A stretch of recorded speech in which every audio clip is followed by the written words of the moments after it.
कैसे हो students? Hello. करें स्टार्ट एटॉमिक स्ट्रक्चर स्टार्ट तो क्या कंटिन्यू, ठीक है। अभी तक क्या सीखा था अपन लोगों ने? Just calculation of formula, radius, speed and energy, ठीक है। इन पर बेस्ड कुछ और चीजें हैं, इन पे बेस्ड कुछ और फॉर्मूले हैं, वो अपन तैयार कर लेते हैं अभी जस्ट, ठीक है। लेकिन इससे पहले मैं बता देता हूँ क्या क्या तुमने सीखा था। मतलब सीखा था रिवाइज इन द सेंस अपन एक बार फॉर्मूले देख लेते हैं ना यार, फॉर्मूले याद रहना चाहिए। तूने रेडियस का फॉर्मूला कैलकुलेट किया 0.529 into N square upon Z angstrom, ठीक है भाई। तूने दूसरा स्पीड का कैलकुलेट किया 2.18 into 10⁶ Z upon N metre per second. और लास्ट तूने एनर्जी का डेरिवेशन किया। ये तीनों फॉर्मूला आज वाली क्लास में काम में आएंगे, इसलिए लिख रहा हूँ माइनस का 13.6 Z square upon N square electron volt, ठीक है। और इन्हीं तीन फॉर्मूलों के साथ अपन कंटिन्यू करते हैं, ठीक है भाई। चल अब देख, अब मैं क्या कैलकुलेट करना सिखाऊंगा तुम तीनों को इन दोनों फॉर्मूले की हेल्प से, या इन तीनों फॉर्मूलों की हेल्प से। देख, सबसे पहले मैं तेरे को सिखाऊंगा टाइम पीरियड। टाइम पीरियड, अब देख टाइम पीरियड को कैसे करेंगे। आपको पता है टाइम पीरियड क्या होता है, किसके लिए कर रहे हैं डिफाइन?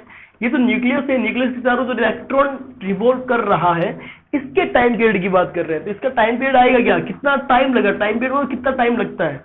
तो टाइम कितना है, टाइम का फॉर्मूला क्या है, डिस्टेंस अपॉन स्पीड, डिस्टेंस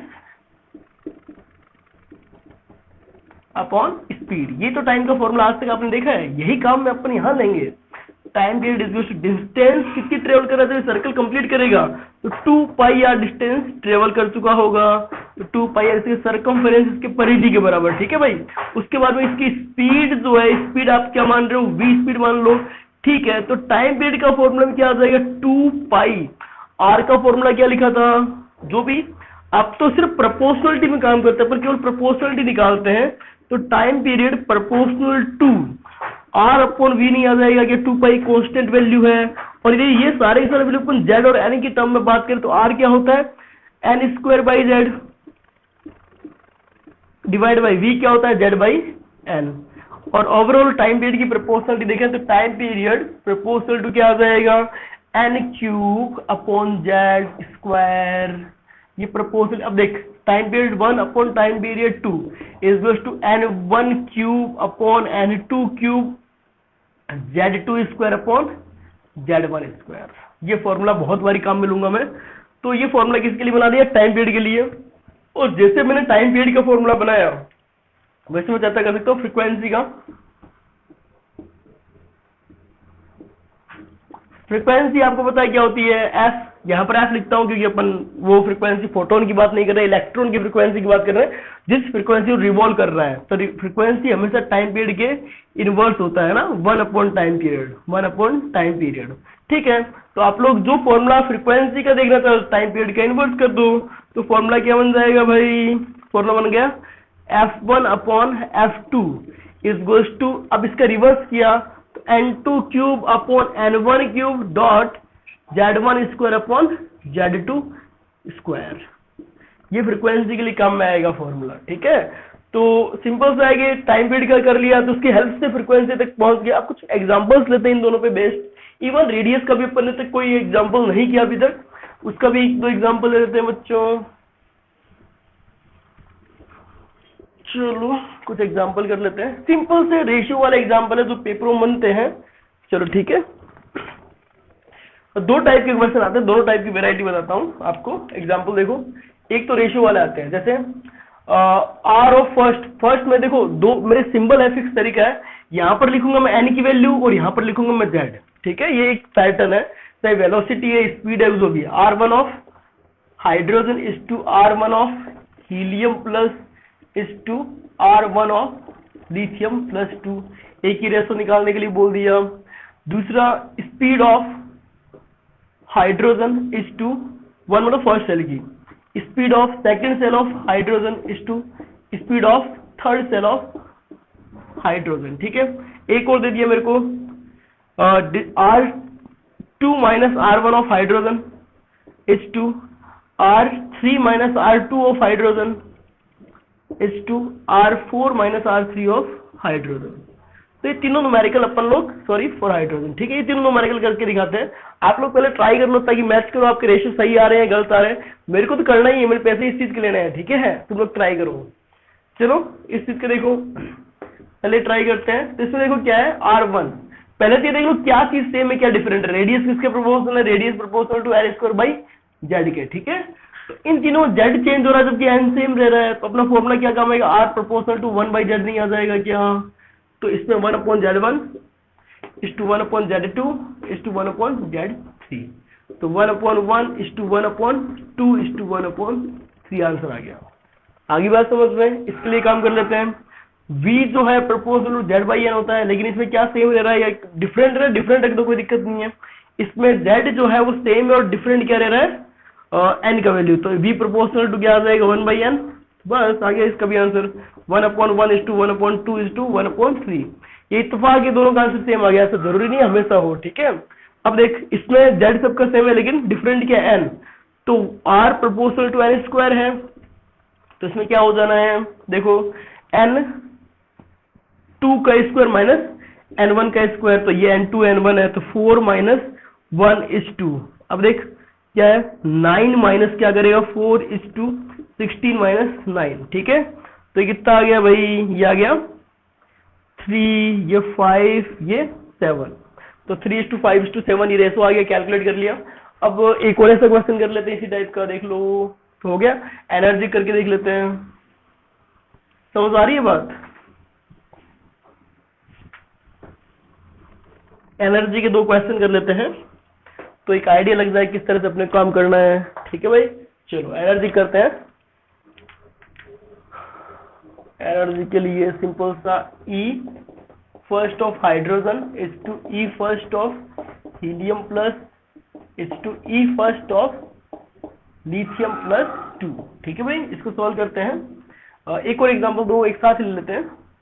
अगर 3 हो चुके हैं, ये 4th है, नेक्स्ट है 5th। अब एक और करना है, E first of hydrogen is to E second of helium plus is to E third of lithium plus 2, ठीक है। कर लेते हैं सॉल्व। आप पहले वीडियो पॉज करके ट्राई करो, ठीक है, मुझे तो करना ही है भाई। चलो अब इसमें देखो क्या है, E1 आपको पता है एनर्जी जो है proportional to Z square by N के है, Z square by N square, ठीक है। अब देखो इसमें सेम क्या रह रहा है, N सेम रह रहा है, तो E प्रोपोर्शनल टू क्या आएगा, Z स्क्वायर नहीं आ जाएगा क्या। तो इसमें जो रेशियो आएगा 1 का स्क्वायर इज टू 2 का स्क्वायर इज टू 3 का square 1 is to 4 is to 9, ठीक है भाई। इसका मतलब फर्स्ट सेल में लिथियम की जो एनर्जी होती है हाइड्रोजन से 9 टाइम्स होती है और हीलियम में 4 टाइम्स होती है। बड़ी अजीब सी बात है। इसका मतलब सबसे कम फर्स्ट सेल की एनर्जी होती है वो किसमें होती है, हाइड्रोजन में। और जैसे जैसे आप आगे जाओगे एटॉमिक नंबर में फर्स्ट सेल की एनर्जी इंप्रूव होती जाएगी, बढ़ती जाएगी, ठीक है भाई। चलो नेक्स्ट देख, इसको सॉल्व करते हैं। इसमें देख N भी चेंज हो रहा है, Z भी चेंज हो रहा है, तो E जो है वो कंप्लीट प्रोपोर्शनलिटी लेना पड़ेगा Z square upon N square. तो देख यहाँ पर Z1 अपॉन N1 का स्क्वायर, Z2 अपॉन N2 का स्क्वायर और Z3 अपॉन N3 का स्क्वायर, ठीक है भाई। तो यहाँ पर 1 का स्क्वायर अपॉन 1 का स्क्वायर आ जाना है। यहाँ पर इसका एटॉमिक नंबर 2 है, अपॉन सेल भी 2 है। यहाँ पर इसका एटॉमिक नंबर 3 है और इसका सेल भी 3 है। आंसर क्या आ गया, 1:1:1। आगे बात समझ में आप लोगों को सही हुआ होगा, उम्मीद करता हूँ, और बहुत अच्छा ही सही हुआ है, तो ठीक है। एक और पर्टिकुलर टाइप के क्वेश्चन बनते हैं, उसको भी यहाँ डिस्कस कर लेता हूँ मैं। एक और पर्टिकुलर टाइप के क्वेश्चन बनते हैं पेपरों में, उसको भी डिस्कस कर लेते हैं यहीं पे। आपको बोलेगा कि ब्लू कलर का पेन, एग्जाम्पल में ब्लू कलर का पेन काम करता हूँ, इसको हटाता हूँ ना। एग्जाम्पल क्या है, ये बोलेगा the radius of second shell of helium plus is x, then calculate radius of fourth shell of beryllium plus 2 is what, ठीक है, +2 नहीं +3, ठीक है। x के टर्म में आपका आंसर आएगा। तो ठीक है, आपको पता है कि जो रेडियस है, इसको सॉल्यूशन करते हैं, आप लोग पहले खुद से ट्राई करें, सॉल्यूशन करते हैं इसका। आप लोगों को पता है जो रेडियस है वो proportional to N square by Z था ना, तो आपने फॉर्मूला बनाया था R1/R2 is to N1 square upon N2 square dot, यहाँ पर क्या आया था Z2/Z1 नहीं आया था क्या। इसको मैं बोलता हूँ फर्स्ट बंदा, ये बोलता हूँ सेकंड बंदा, ठीक है। और इसकी रेडियस कुछ y मान लेते हैं, ठीक है भाई। चलो तो R1 1 का रेडियस x हो गया, 2 का रेडियस y हो गया, इज इक्वल्स टू पहले का सेल 4 का स्क्वायर अपॉन सेकंड का सेल, पहले का सेकंड सेल सॉरी 2 का स्क्वायर होगा, पहले का कौन सा सेल है सेकंड सेल, अपॉन सेकंड का कौन सा सेल है फोर्थ सेल है, ठीक है। फोर्थ सेल आ गया इसका इस टू। अब Z2 इसका Z क्या है 4 और इसका Z क्या है हीलियम का Z सेकंड हो गया, ठीक है। तो क्या बना इससे, इसको सॉल्व करें, x upon Y equals to क्या बन गया भाई 4 इंटू 4 अपॉन 4 इंटू 4 इंटू 2, ये इससे कर जाना है। तो y इक्वल्स टू क्या आ गया, y इक्वल्स टू 2x। समझ आया किस टाइप का क्वेश्चन बन रहा है, ऐसे स्पीड में बनते हैं, ऐसे एनर्जी बनते हैं। आपको पर्टिकुलर किसी एक का दे दिया जाएगा और किसी दूसरे का पूछा जाएगा। जो प्रोपोर्शनलिटी वाले फॉर्मेट अपन ने बनाए थे, मैंने कहा क्वेश्चन में काम में आता है, तो किस तरह से काम में आ रहा है आपको पता चल गया होगा, ठीक है। तो इस तरह के काफी सारे क्वेश्चन बनते हैं। चलो अब रही बात एनर्जी, अपन ने रेडियस का फॉर्मूला काम में ले लिया, स्पीड का फॉर्मूला काम में लिया, अब लेते हैं काम में कौन सा एनर्जी का फॉर्मूला, ठीक है। तो अपन बात करते हैं एनर्जी डायग्राम की।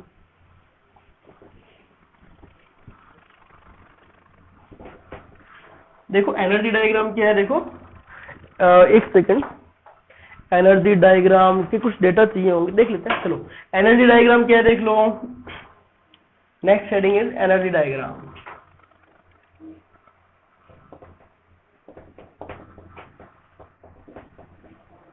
अब इसमें ई वाला फॉर्मूला काम मिलेंगे। एनर्जी डायग्राम का मतलब ये कोई सा डायग्राम जिसमें कुछ ऐसा चित्र बना होगा, डायग्राम बना, ऐसा कुछ नहीं है यार। अपन हाइड्रोजन का एनर्जी डायग्राम बना रहे हैं, ठीक है। अपन लोग क्या कर रहे हैं, हाइड्रोजन का एनर्जी डायग्राम। इसका मतलब ये है कि हर सेल में प्रेजेंट इलेक्ट्रॉन की एनर्जी क्या रहती है, वो इसका एनर्जी डायग्राम होगा, ठीक है। Current right. चलो आओ देखो कैसे करता हूं मैं। पहले तो ये लिख देता हूं एनर्जी का फॉर्मूला क्या है, E इक्वल्स टू क्या है माइनस का 13.6 Z square upon N square electron volt, ठीक है। तो मैं फॉर हाइड्रोजन करता हूं पहले, फॉर हाइड्रोजन। तो सिंपल सा एक डायग्राम बना रहा हूं, जिसमें सिंपल सी लाइन है और कुछ नहीं है। मैं कोशिश करता हूँ लाइनें सीधी बनाए, एक्चुअली मेरे से लाइनें कम ही सीधी बन पाती है।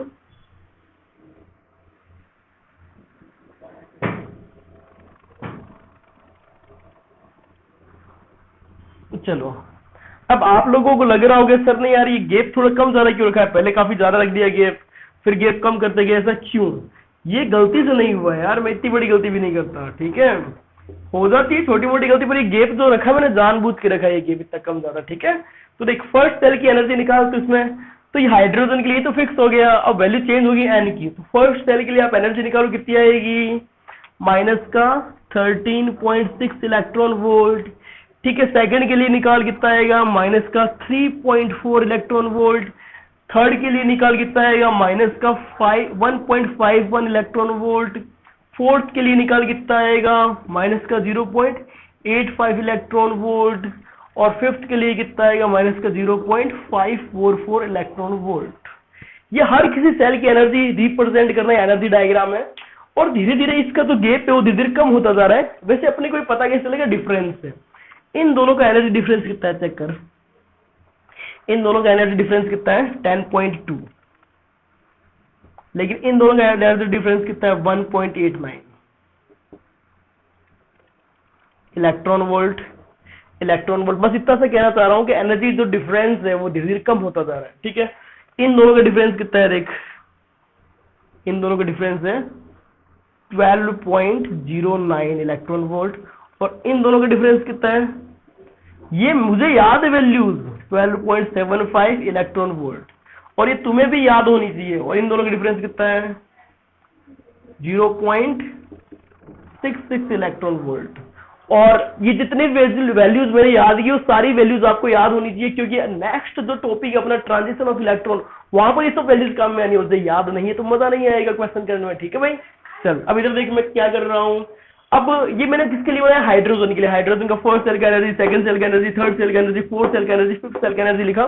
500 एनर्जी लेवल पता होने चाहिए। फिर डिफरेंस जो है फर्स्ट सेकंड का, सेकंड थर्ड का और थर्ड फोर्थ का डिफरेंस पता होना चाहिए। और first second, first third and first fourth का डिफरेंस भी पता होना चाहिए, क्योंकि तुम यदि फास्ट न्यूमेरिकल करना चाहते हो तो ये चीजें तुम्हें पता होनी चाहिए। और जनरली हर बच्चा जो नीट की तैयारी करता है या आईआईटी की तैयारी करता है वो पहले से अच्छे से याद करके आता है, ठीक है भाई।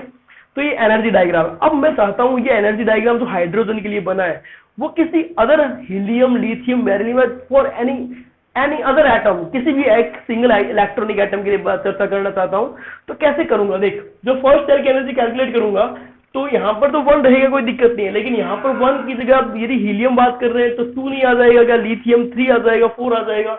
मतलब हर किसी में जैसे ये मैंने पहला किया, तो यहाँ पर यदि हीलियम करता है, लिथियम करता है, बेरिलियम करता, तो मल्टीप्लाई बाई Z² नहीं हो जाता क्या? पहले सेल की एनर्जी देख लो। क्यों? यहाँ पर तो 1 फिक्स है, लेकिन चेंज यहाँ होना था। जैसे ही एटॉमिक नंबर चेंज करते हैं तो चेंज यहाँ रिफ्लेक्ट होता, तो ये चेंज मैंने वहां रिफ्लेक्ट करवा दिया। यदि यहीं से मैं सेकेंड सेल के लिए चर्चा करता, यहाँ पर तो फिक्स था, डिवाइड बाई 4 होना ही था, लेकिन साथ में मल्टीप्लाई क्या हो जाता? Z² से। यदि यहाँ पे चर्चा करता तो यहाँ पर मल्टीप्लाई Z² एंड Z²। अभी तो देख, क्या ये सारे के सारे Z² से मल्टीप्लाई नहीं हो जाएंगे क्या? क्योंकि तो ये इंटरवल, तो ये वैल्यूज सब Z² से मल्टीप्लाई हुए हैं, तो कंफर्म है ये तो इंटरवल भी है, वो भी Z² से मल्टीप्लाई हो जाएंगे। ये हाइड्रोजन के लिए था, जो ब्लैक कलर के पेन से अपन ने बनाया है, ठीक है? ये हाइड्रोजन के लिए था, ब्लैक कलर के जो पेन से बनाया है। लेकिन जैसे जहां पर रेड कलर काम में लिया है, तो ये क्या हो गया? For any Z atomic number,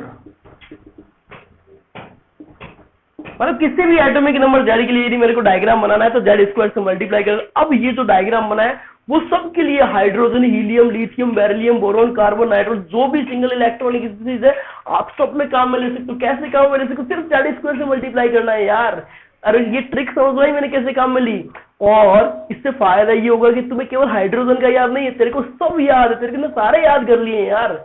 आगे बात समझ में, तो एनर्जी डायग्राम बनाना सीख लिया। अभी एनर्जी डायग्राम बहुत काम में आएगा इलेक्ट्रॉन के ट्रांजिशन में। इवन आपको सारे एनर्जी डिफरेंस पता होने चाहिए। नेक्स्ट हेडिंग क्या पता चल गया होगा आपको, ट्रांजिशन ऑफ इलेक्ट्रॉन। ढंग से सुनिए, ध्यान से सुनिए, इसमें बहुत सारे क्वेश्चन बनते हैं। इवन पैराग्राफ के पैराग्राफ आ चुके हैं IIT एडवांस में, ठीक है? तो बच्चों, वीडियो को लाइक करें, उस पर कमेंट करें और उसको शेयर करें, सब्सक्राइब करें। यदि आपको कोई भी डाउट है तो नीचे डिस्क्रिप्शन में आपको एक लिंक दिया हुआ है, और उस पर अपना डाउट रूम पे जाएं, ग्रुप पे जाएं, और जैसे भी डाउट है प्लीज आप पूछें, आपके लिए फैसिलिटी दी गई है। और शेयर करना ना भूलें आप लोग, ठीक है?